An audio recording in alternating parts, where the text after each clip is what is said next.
Alkyl Amines Q2 FY25 earnings conference call hosted by Ambit Capital.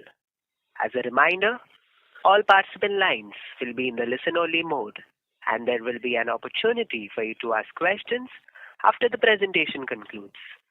Should you need assistance during the conference call, please signal an operator by pressing star, then 0 on your touch-tone phone.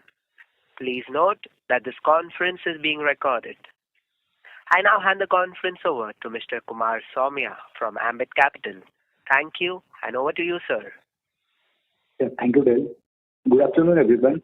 Welcome to the second quarter and first half FY25 post-result earnings conference call of Alkyl Amines. From the management, we'll have with us Mr. Kirat Patel, Executive Director, Mrs. Kanchan Shinde, Chief Financial Officer, Mr. Udit Agarwal, Chief Commercial Officer, and Mr. Chintamani Thate, General Manager and Company Secretary. I'll now hand over the call to the management for an opening remark, post which we will open the floor for Q&A. Thank you. Over to you, sir. Thank you, Kumar. Good afternoon, everybody, and thank you for joining us on this half-yearly investor call. Belated Happy Diwali and wishing you a prosperous New Year. With me are my colleagues Kanchan and Chintamani, and we are here to respond to any queries you may have about our half-yearly performance. A few opening remarks. The half-year has been relatively better than our last year's half-year, as you must have seen from the results, largely because our volumes have been more than satisfactory, and unfortunately, of course, the prices and margins have been under some pressure. So, with those few words, I would throw the floor open for specific questions which you may have. Thank you. Can we proceed with the questions? Yes, sir. Thank you. We will now begin the question and answer session. Anyone who wishes to ask a question may press star and 1 on their touch-tone telephone.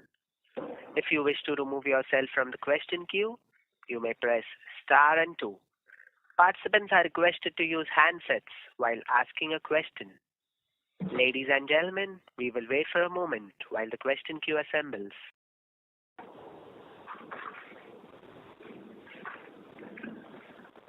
The first question is from the line of Nirav Jumdia from Anvil Research. Please go ahead. Yeah, good afternoon, sir, and thanks for the opportunity. So I have a few questions. Yes. So first is on the volume growth for first half of FY25, and if you can also share the volume growth for second quarter on a YOY basis, that would be helpful.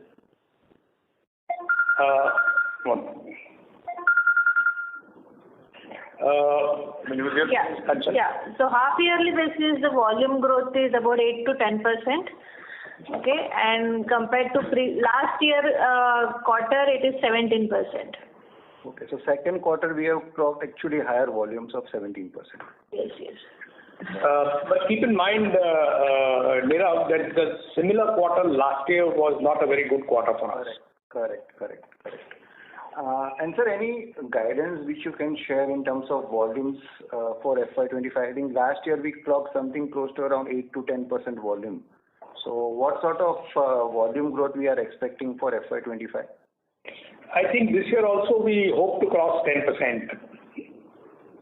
Okay. So second is on acetonitrile. So just wanted to understand something on the technical part, like whatever are the imported volumes coming to India so far as acetonitrile is concerned, does the quality matches in terms of what we produce, like because there the purity level also matters when we sell acetonitrile in the market. So just wanted to understand it from you that when the material comes to India, it's more through that acrylonitrile route as a byproduct, or it is through the route where we are producing through acetic acid route. So if you can just share your views on that. And in terms of our purity levels, have we improved over a period of time? Have our effluent costs reduced for acetonitrile? If you can share your views. Hi, this is Udit Agarwal here. Thanks for the question, Nirav. The material which is acetonitrile, which is coming into India, which is produced using both the routes, the acetic acid route and the acrylonitrile route. Okay.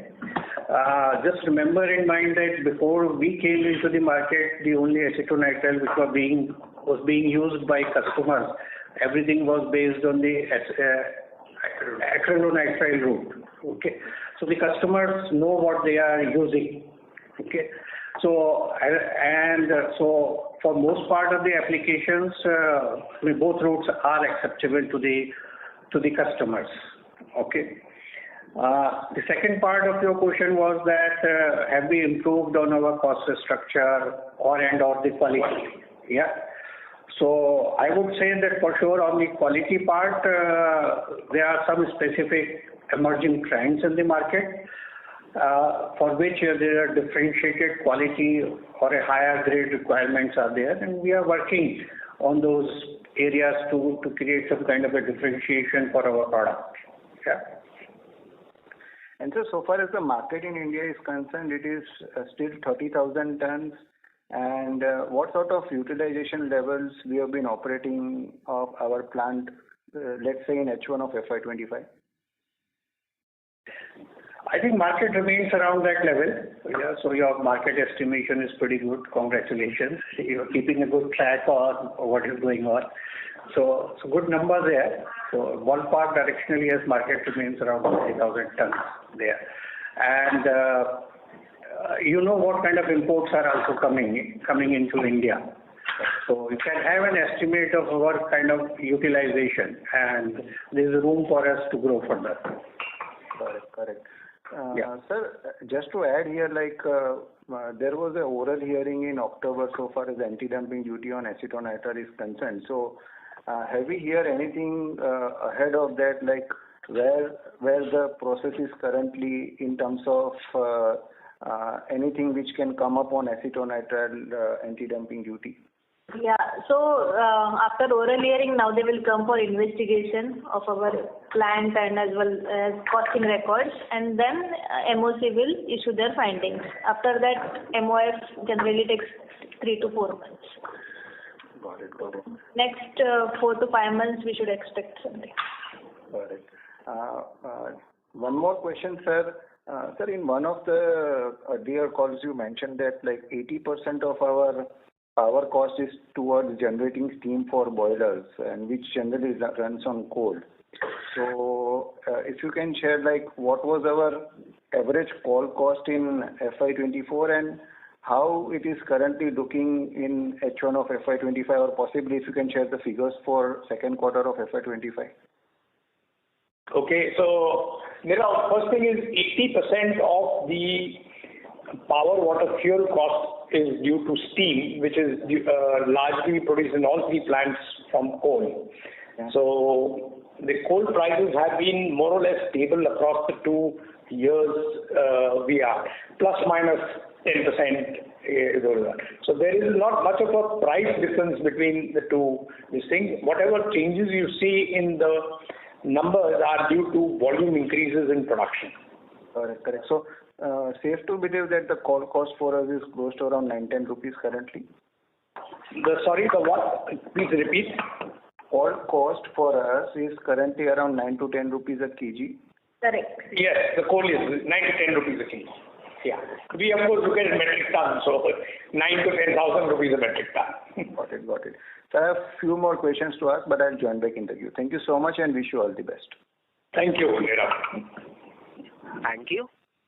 A reminder to all the participants that you may press star and 1 to ask a question. The next question is from the line of Kumar Saumya from Ambit Capital. Please go ahead. Hi, sir. So my first question is if you could please throw some light on the underlying demand trends that you're seeing in the industry, specifically from agrochemicals and pharma side. See, we all know about the macros which is there in the pharmaceutical industry. And pharmaceutical also, if we dig a little deeper, we talk about 2 segments. One is the API manufacturing and the other is the formulation segment. And within that, we also talk about domestic consumption and exports. You all know that India is a big exporter of the generic APIs from India. I would like to say at a macro level, the issues which we had a couple of years back in terms of the so much of inventory in the pipeline and things like this, within pharma sector we see that this seems to be easing a little bit. But the other part of the life science, which is the agrochemical segment, still continue to remain under pressure. Okay, both from the inventory point of view and also from the cost pressure which is coming in from China, both at the intermediate level and also at a finished agro-technical. So this is where the strain is coming in the industry from China, particularly in the agrochemical. So that continued to remain a little bit subdued. Okay. So secondly, on the margin side, so we have seen some Q-on-Q dip in the gross margin. How much of it was led by raw materials, specifically ammonia prices, and how much was it due to product mix? So the finished good prices have dropped a little more than the raw material prices over the period half year to half year. And therefore the margins have got squeezed by about 2 percentage points. So the finished good prices have dropped by an average of 5-6%, but the raw material prices have dropped 3-4%. Half year to half year, we have increased margins. Okay, half year to half year, the margin is. Margins have increased. Quarter to quarter. Quarter to quarter, there is little bit tweak. Yes, ma'am. So, ma'am, lastly, what is the outlook for the second half for the margin side? Sorry, come again. Please repeat the question. Yeah. What would be the outlook for the second half? Do we plan to maintain the current run rate, or we are looking at some improvement on profitability side? Well, it's difficult to say at this point in time whether we will be able to. We are always optimistic that we'll try to improve the margin, but we don't want to sacrifice volume because of it. So our focus will be more volume than margins, but of course at the same time we try to expand the margins. But it's difficult to say where we will in the end land up. Hopefully better margins and better volumes. And lastly, sir, on the capex side, the capex that we have announced, if you could throw some light on what are the products that we are eyeing and what are the markets that we are targeting? You must be aware that we do not talk about the products which we are going to launch until they are actually commercially in the field. That's our policy.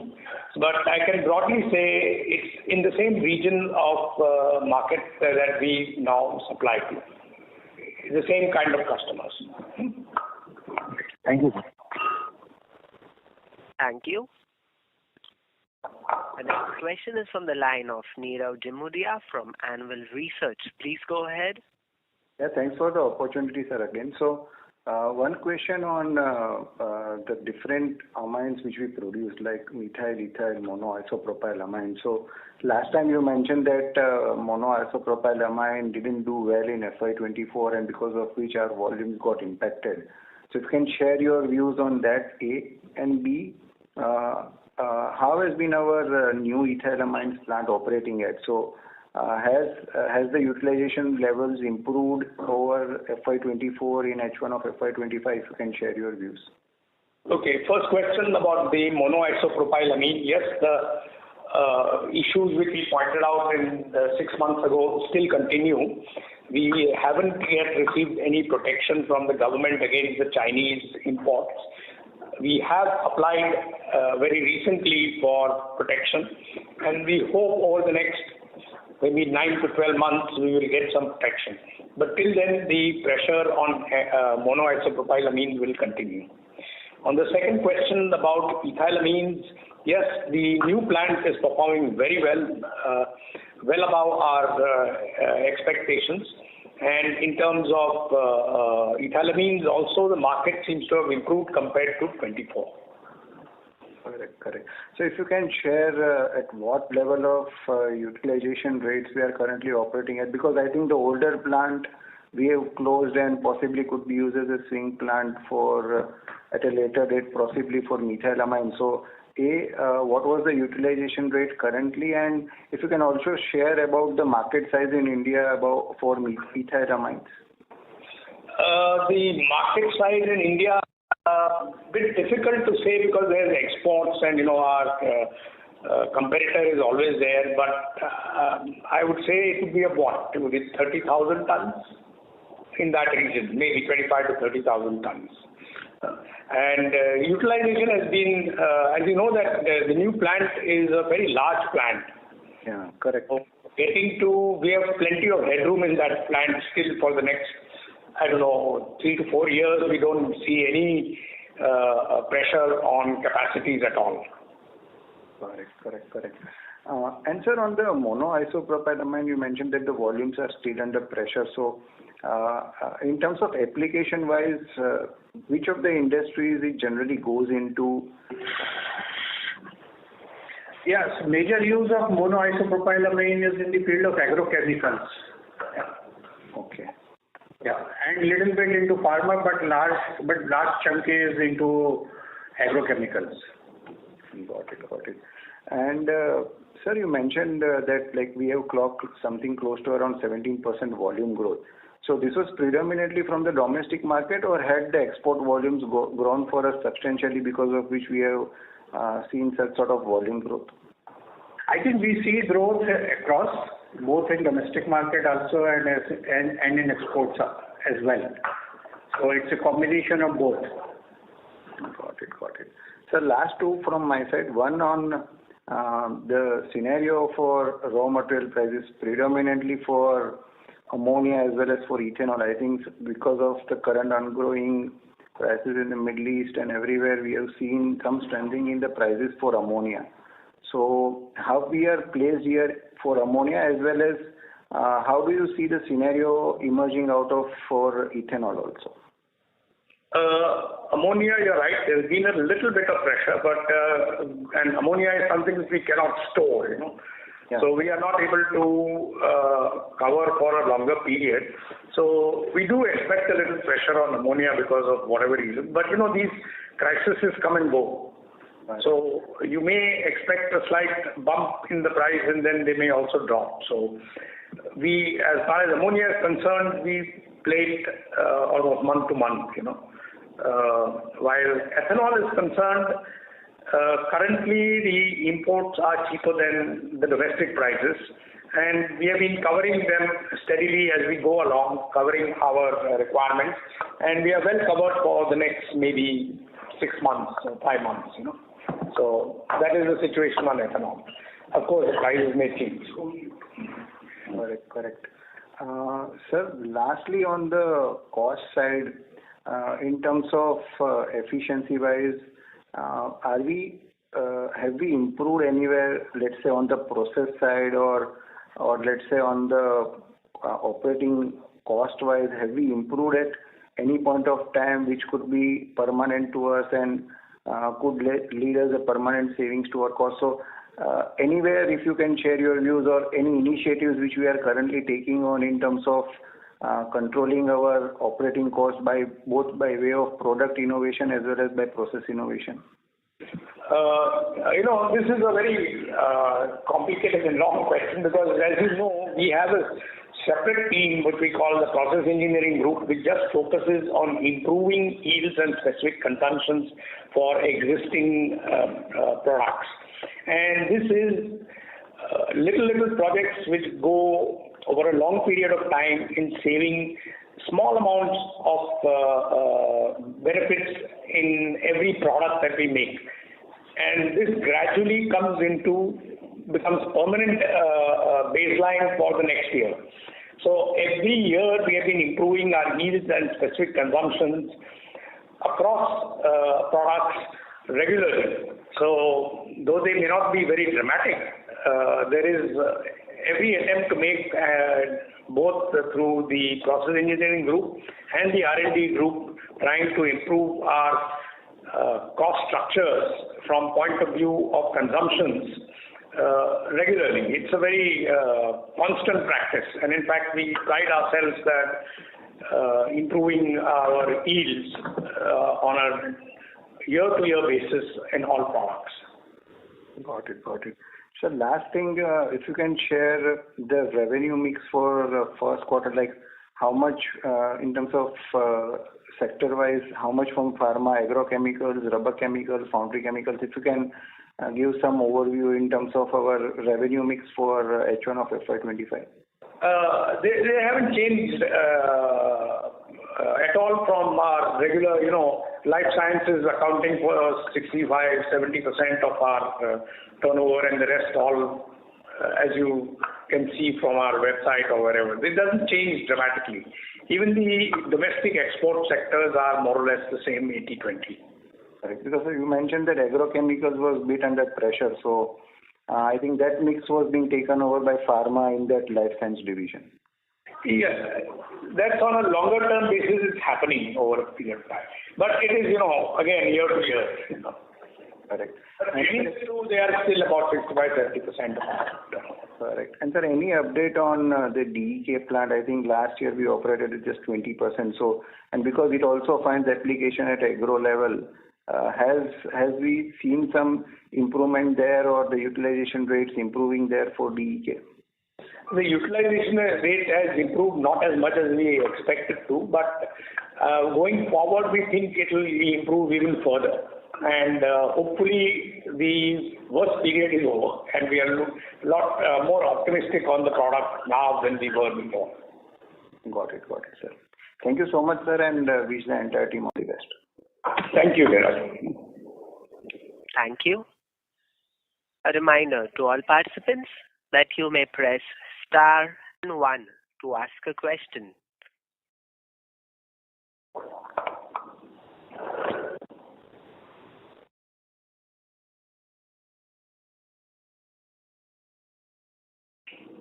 This question is from the line of Rohit Nagaraj from Centrum Broking. Please go ahead.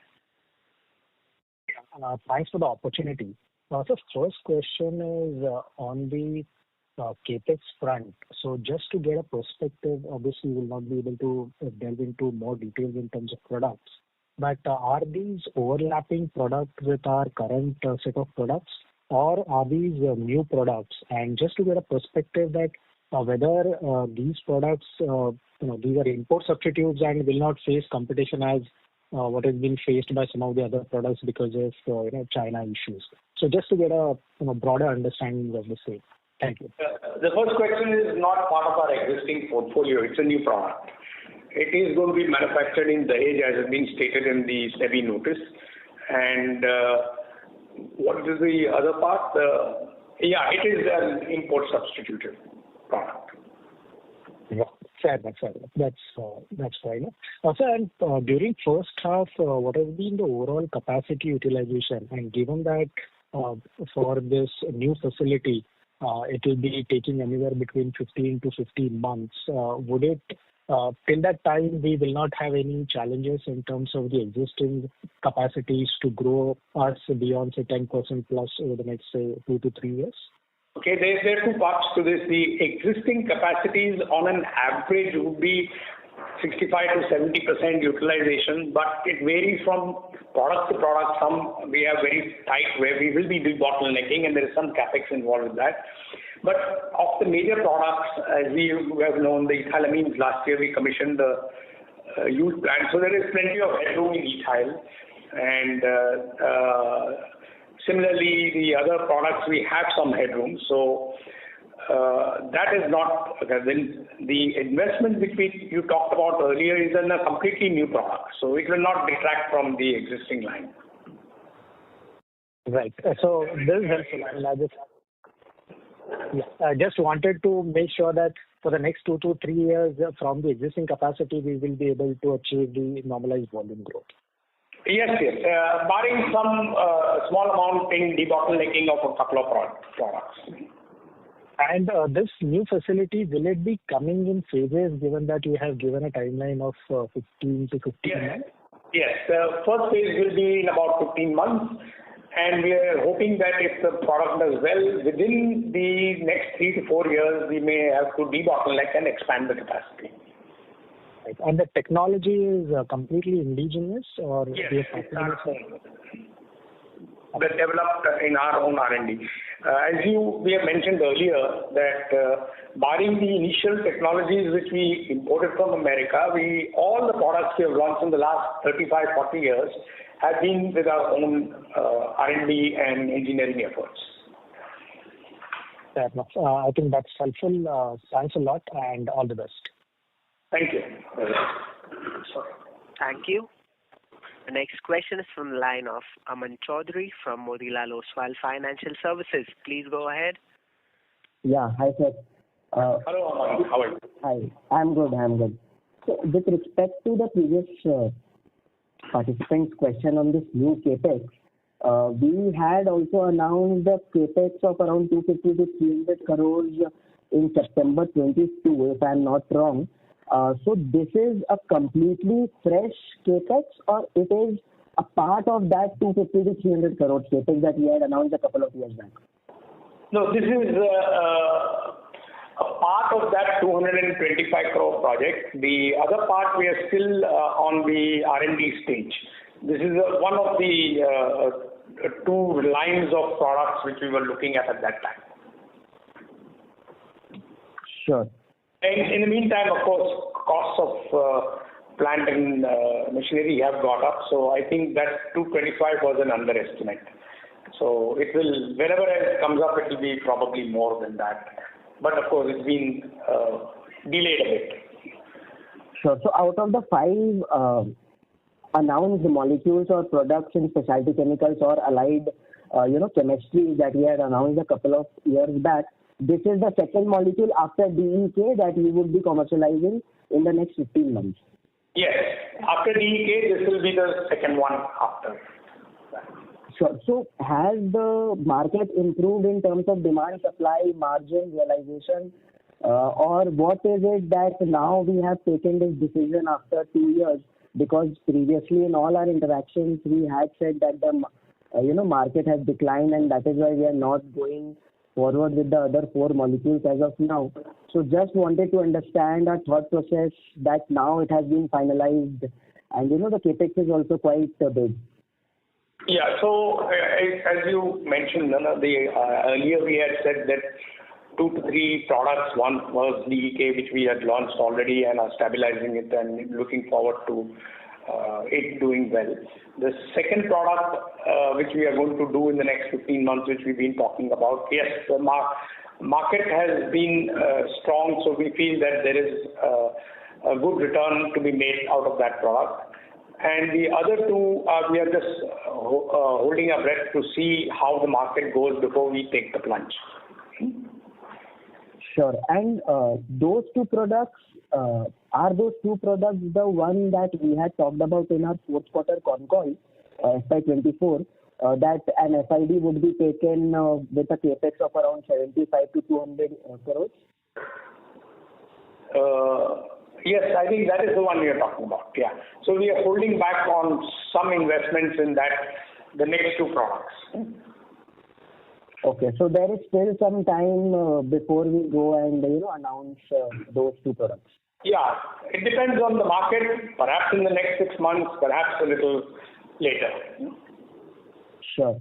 And with respect to acetonitrile, again, is our market share similar to what it was previously, 50 to 55%? And secondly, again, on the utilization levels as well, is that also at 55-60% it used to be in the past 3-4 quarters? You're talking about acetonitrile, right? Yes. Yeah, so I think the market share remains in that region. As earlier stated by, I think, that the market is in the region of 30,000, and you can see that the imports are coming in from the Chinese. So we are in that region, And the utilization levels? I think we have 2 plants, one in Kurkum and one in Dahej, and we use them at maybe, I think, overall 60%, I think, capacities would be in that region. Okay, sure. And just on the export versus domestic mix, obviously it remains similar. 80/20, but again in second quarter and in the first half of 25 also, was it on a similar levels? Yeah, I think it is on similar levels. What happens is quarter to quarter, sometimes we are fulfilling one commitment to the export, so sometimes it goes to 21-22%, and sometimes it drops to 18%. But it's overall about 20% annually, 20-21%. So between quarters there is not much. It's not a significant change. Yes, we would like to push exports, but given the global situation, we don't want to push it too much. Sure. And with respect to capex, any guidance on for FY27? FY27? Yeah. No guidance. Too far off. Sure. So thank you. That's all from my side. Yeah. Thank you. The next question is from the line of Dhruv from HDFC Mutual Fund. Please go ahead. Yes, sir. Thank you so much. So the first question is the pricing pressure that we see across some of our products, say ethyl or acetonitrile or some of the other products. How much of that would you attribute to the general weakness in the market, say for AgChem or for say some of the pharma molecules, and how much of that could be attributed to the overcapacities probably that would have come up? I'm just trying to dissect what are the key variables one should look for. I mean, is it the industry recovery or is it an oversupplied market, and until that becomes utilized, probably that pricing pressure continues?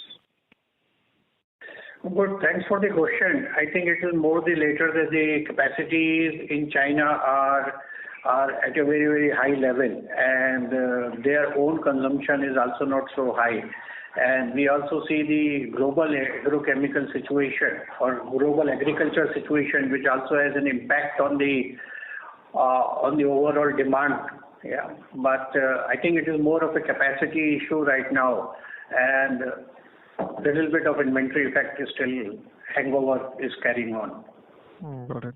So this capacity issue is because they have set up new capacities, which is, say they were 100 earlier and they have increased it to 150, or is it because the demand itself is, AgChem demand is weak, so hence they're not operating it? Yeah, I think it's more of a capacity expansion issue. That there are overcapacities. They have put on more capacities in the last few years, and the demand has really not picked up so that all those capacities are utilized. And we see such an immense pressure across the value chain. I mean, it's not only our kind of products, the other products also, and our customers' products also. We see this kind of pressure. So if you have to take a very rough view in terms of, how long will it take, assuming, we have seen how the AgChem market grows globally, 3-5%, and pharma also grows at a similar rate. So if you have to take a view, when does these capacity utilizations come to a very normalized level so that the industry is able to enjoy reasonable margins? Also assuming probably some capacities could close in some of the regions, probably US, Europe, I'm not sure. So what's your sense in terms of some broad sense? I understand this would be a very rough, but some sense of how long this could take. I mean, as you already mentioned in your question, I mean, it's very hard to say how long it will take to get some kind of normalization to happen. Yeah, but it also depends on quite a bit of other factors. Yeah, I mean, the chemical industry, what is going on in some parts of the world. Europe, for example, is having their own issues with respect to the large energy cost for agrochemical and chemicals production in general, as well as and also on the same way on the usage side, they are pushing for more of the so-called green chemistry related products, eco-friendly products. That both these factors are putting immense pressure on the industry in terms of coming out with the new technology products which meet the new requirements on the greener side, but at the same time the existing capacities remain underutilized because there is a subdued demand. It's very hard to say, but I don't know. I mean, I would be very happy to see if it happens sooner than later. Yeah, but I think all our customers, also our major agrochemicals customers, are also trying to answer the same question: how long it will take. Got it.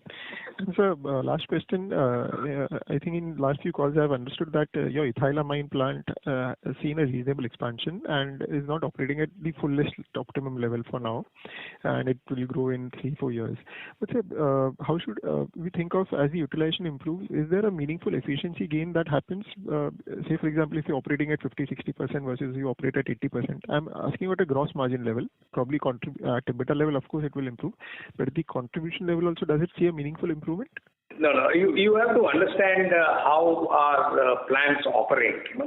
Our plants are campaign based. So when they run at 100% capacity, and then we shut down and start. So there is no question of improvement in efficiencies as such. Got it. And the utilization occupancy keeps going up. Got it. So the stop and start is quick. It is not a meaningful drag. Yeah, it's quite quick. It's not a meaningful number. Got it. Perfect. As long as the gap is long enough. Okay. Perfect, sir. Thank you so much and all the best. Thanks. That's helpful. Thank you.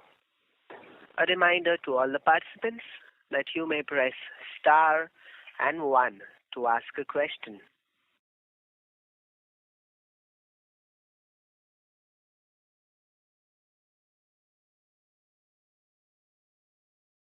A reminder to all participants that you may press star and 1 to ask a question.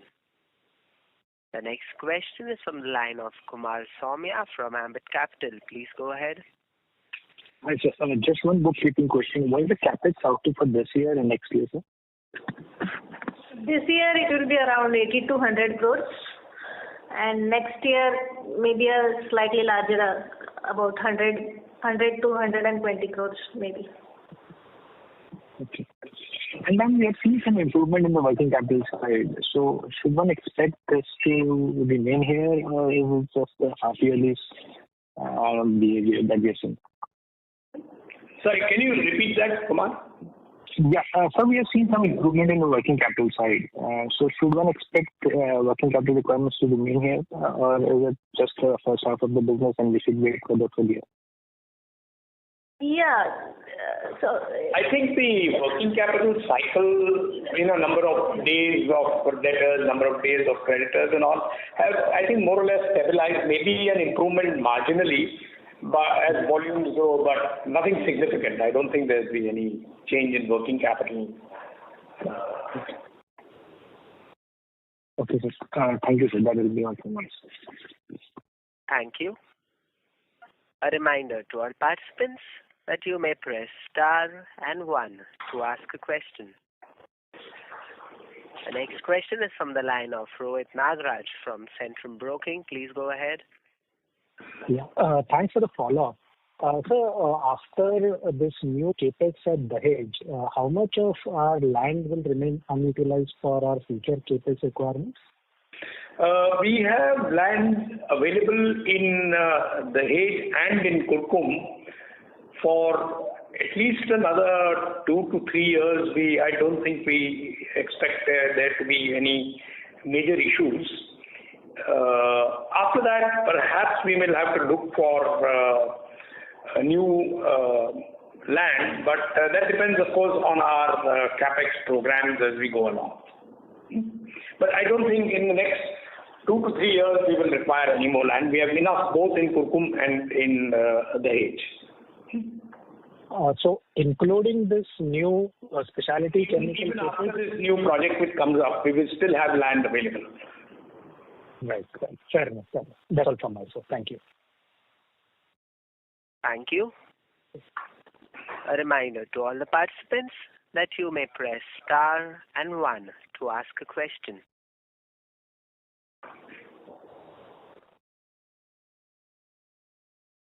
A reminder to all participants that you may press star and 1 to ask a question.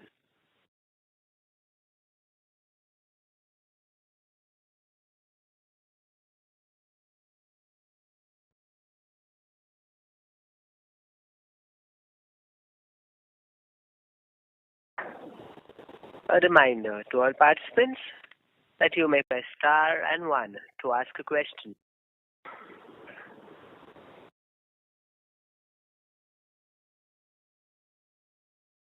Kumar, it looks like I think we are done with the questions. It seems to be we have answered most of the relevant questions which people have come up with.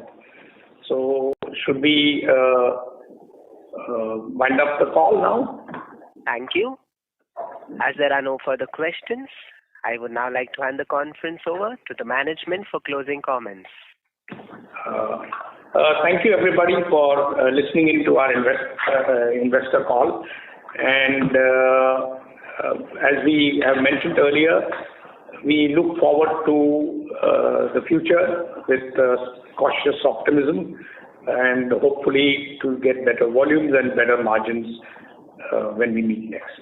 Thank you. Thank you for listening in. Thank you. On behalf of Ambit Capital, that concludes this conference. Thank you for joining us, and you may now disconnect your lines.